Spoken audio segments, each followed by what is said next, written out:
We welcome once again Dr. Kanti Patel Thank you. to our studios in Indian Newslink. Dr. Kanti, welcome. We want to talk today about the magnificent temple, Swaminarayan Temple, ISSO, and the community center that you and Ranjna Ben have recently constructed. And we have had the honor of having a few events there. If I were to tell you how much we enjoyed being there, I think that itself will be a story in itself.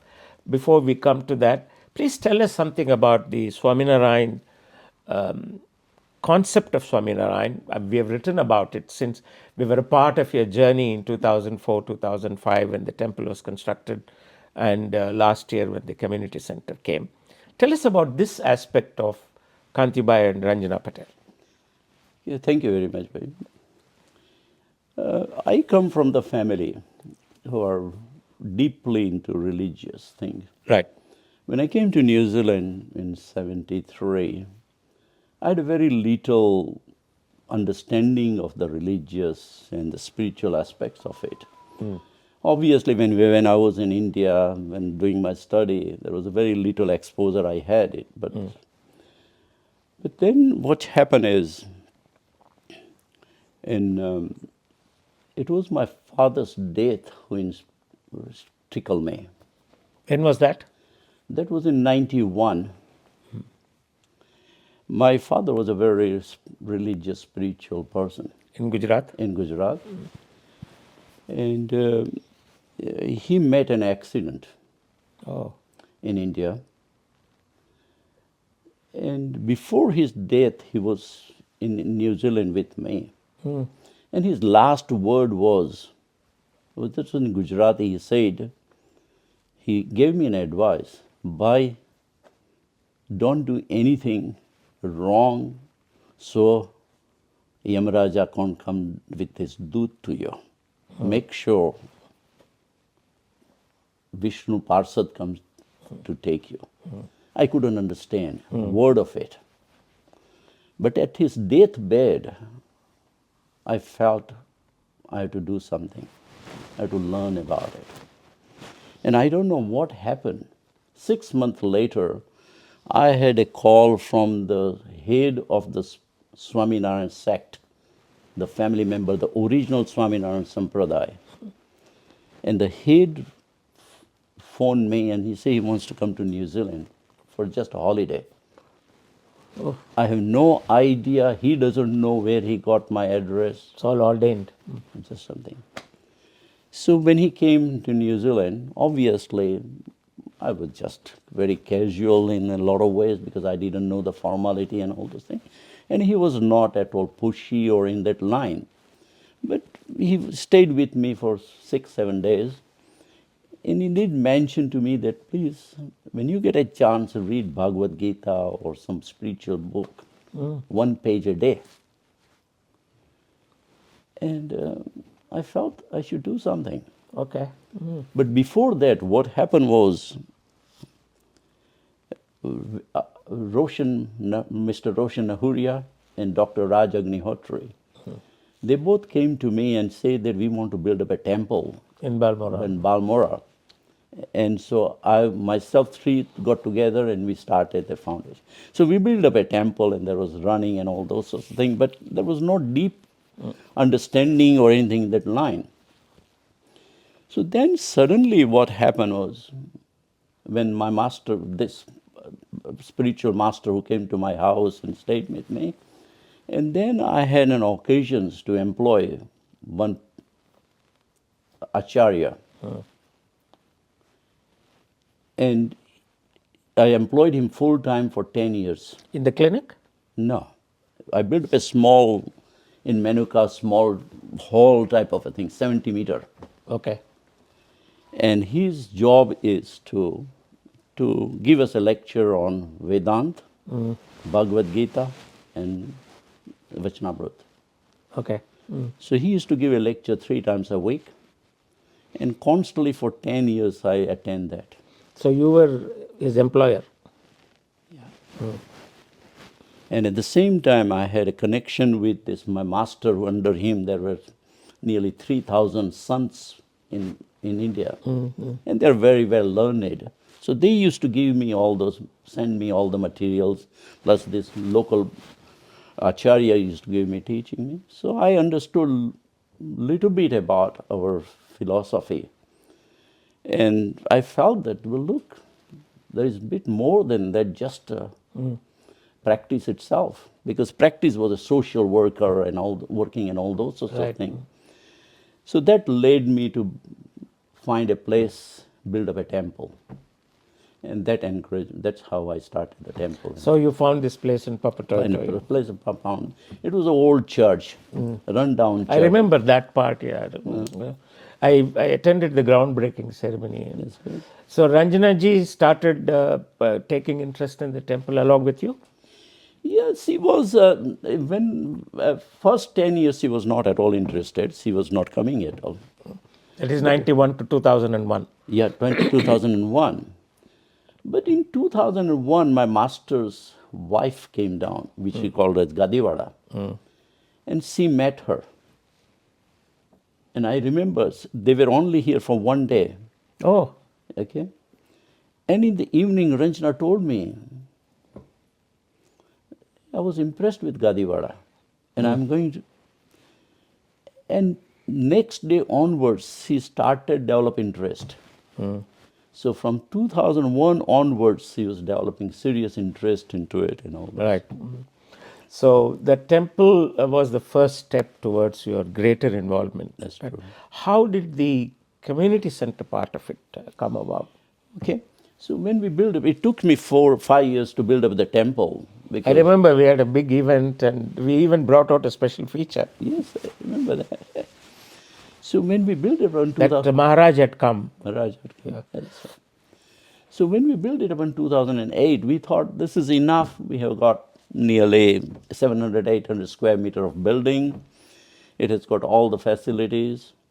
And at that time, I think the Indian population in Papatoetoe was something about 3%, 3-4%. But in the first year, I could see that people coming. Right. So then I started to think that this is not, it's not going to serve our objective which we want to do it. Because it was not just spiritual itself, but there is more than that, because our Indian culture has got a lot of celebrations, a lot of things to do. So what I decided to do is just buy houses around that place. This is how it started. It took me nearly 10 years to buy a lot of places. All the and places, all yeah. those things.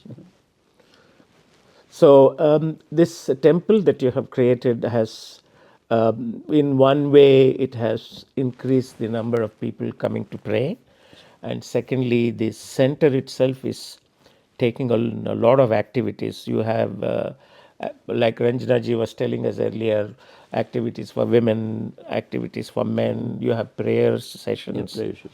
And also many other social events you are doing. Do you have any further expansion plans of this place? At this stage, we are not sure. Expansion physically, obviously there is a need for elderly home or accommodation. But I personally think that we have to focus currently with integrations between, especially our Indian, who has got a bit of still integration between Western and Eastern culture.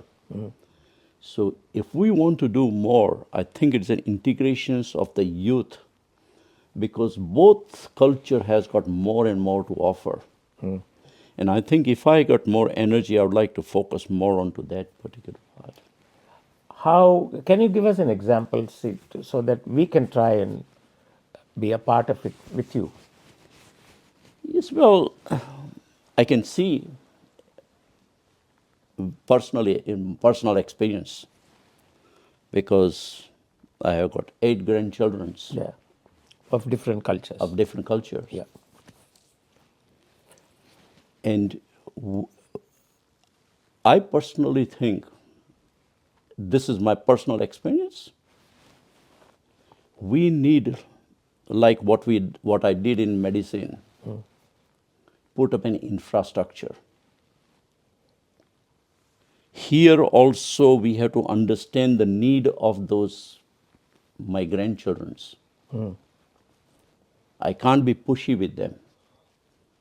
Now I have to modernize our own self, and this is what I can see when I came here in '73. I attended the first meeting at Indian Association.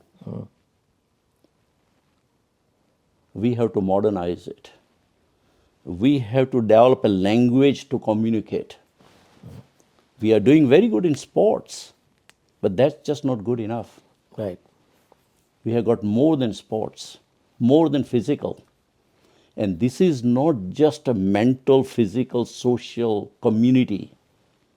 This is also an integration of spiritual, the wisdom which we have got, Absolutely. which is a very, very deep rooted there. Now, how can you communicate that? You don't have to be intelligent to communicate that. You have to be really near. Like I mentioned, I used to connect with my patient in 3 minutes. If I cannot treat my patient within 5 minutes, I always blame myself. That I just don't know what are the resources available to treat him. Right. Same as here. Still long, long way to go. So you ask me, what is the next? If I can see that, I can see some of the organizations are doing very well. But then they are lacking in their own infrastructure. Right. Because the root here is so critical. While we are so fortunate, because we have a root going back up to 5,000 years. Right.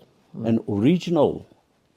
And that's why, if someone asks me why did I invest in all those particular things or why I'm putting my efforts into it, I can see a light there. What I see from my point of view, Kantibai, is that when you have a facility like Swaminarayan Temple and Community Center, people get attracted to come there, either for an event, whatever, and then they are slowly drawn into spirituality. This is what I see happening, because when I go around some of the temples, I see young volunteers who work, and then they come with their family, young family, and they're engaged. I think that way there is a good future.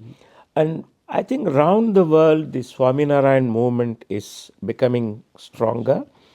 In the recent months and perhaps in the last 1 or 2 years, people are talking about a huge entity coming up in New Jersey, 500 acres of land, etc.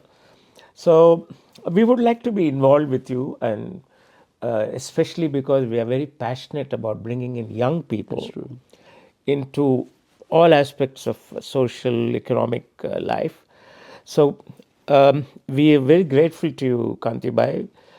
You and Ranjna Ben are doing yeoman service to our communities. And this is not the last interview. We will be coming back to you to see also the facilities that you offer at the complex in Papatoetoe and continue our conversation. Thank you very much for being with us today, and we are very grateful to you. Thank you.